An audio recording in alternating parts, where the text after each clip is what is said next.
Bom dia, galerinha! Vamos hoje conversar um pouco sobre as leis de Newton, as interações das forças, enfim.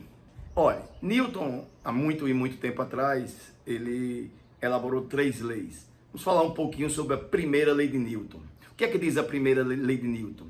Que quando a força resultante que age sobre os corpos, ela for igual a zero, o corpo pode estar em repouso ou em movimento.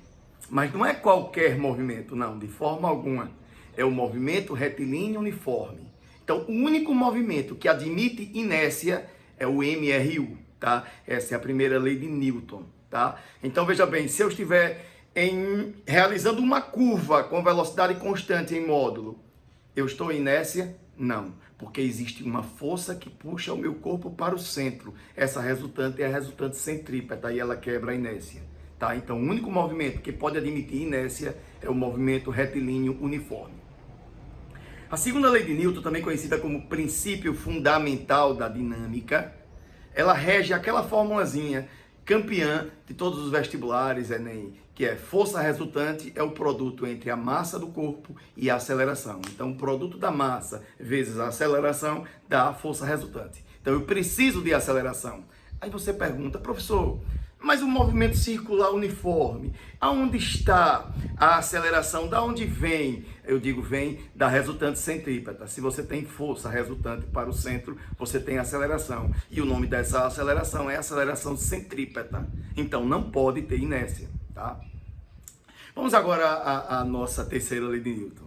A terceira lei de Newton diz o seguinte, que para toda reação, toda ação, existe uma reação, que apresenta o mesmo módulo, a mesma direção e sentidos opostos. E não se anulam. Mas, Montalvas, por que não anula? Porque são forças aplicadas em corpos diferentes. O corpo A exerce uma força em B. B exerce uma força em A. Ah, professor, entendi. Então, a reação da força-peso é a força normal? De forma alguma. A reação da força-peso é a força de atração gravitacional, tá? Professor, mas às vezes não tem lá peso igual ao normal? Calma. Quando um corpo pressiona uma superfície, exerce uma força na superfície, que tem um módulo do peso. Essa força de compressão, a superfície reage. Portanto, a normal.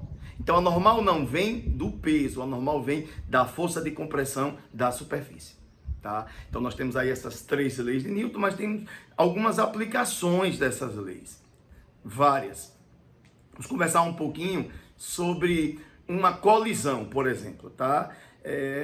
Antigamente, os carros eram eles eram um metal muito duro, o equipamento de segurança era terrível e as pessoas geralmente nos acidentes morriam nas ferragens. Hoje não. Para que é que um carro é feito, na verdade, quando se pensa em uma colisão? Para ele se desmanchar. Você vai dizer, Montalvas, mas um carro se desmanchar? Sim.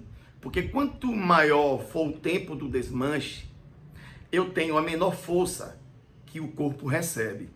Por exemplo, os para-choques dos carros é um material bem flexível. Espuma. A lataria do carro. Em uma colisão, o motor despenca. Isso quer dizer, existe uma célula de sobrevivência, mas o carro vai se desmanchando. Existe uma formulazinha interessante, que é o teorema do impulso. O impulso resultante é a variação da quantidade de movimento. Então, em uma colisão, você vê um carro a 100 km por hora e ele tende a ir a zero. Então, ele vai ter uma variação de quantidade de movimento pré-determinada. Mas, como diz o teorema, o impulso resultante é igual a essa variação da quantidade de movimento. Dessa forma, impulso é força vezes tempo. Se você aumenta o tempo da colisão, você diminui a força que o corpo recebe. Professor, onde é que cai isso no Enem? Airbag. Quando um carro colide frontalmente e aquela bolsa de ar se abre, o seu corpo é projetado para frente e aí o tempo que o seu corpo entra em contato com a espuma aumenta.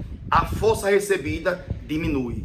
Aí eu estou absorvendo o impacto, tá? Isso acontece no airbag. Claro que ele precisa ser associado também ao cinto de segurança. Mas acontece em tudo. Por exemplo, até nos próprios tênis que a gente usa para absorver o impacto, para o nosso joelho sofrer menos. qualquer material elástico que tenha essa finalidade. Gente, fiquem ligados na nossa próxima videoaula, que a gente vai continuar falando de forças. Não esqueça, viu, de ativar a sua inscrição, o sininho das notificações. Vamos dar uma força aí no professor Montalvas, nesse novo empreendimento que a gente tá fazendo com muito amor para vocês nesse momento da quarentena, mas também isso vai ser para sempre, tá? Esse canal tende a ir muito longe. Mas eu faço um apelo a todos vocês. Nesse momento de quarentena, procurem ficar em casa. Respeitem a quarentena. Cuidem da sua família. E façam coisas simples. A vida com simplicidade tem mais sentido. Beijo no coração de todos e até a próxima.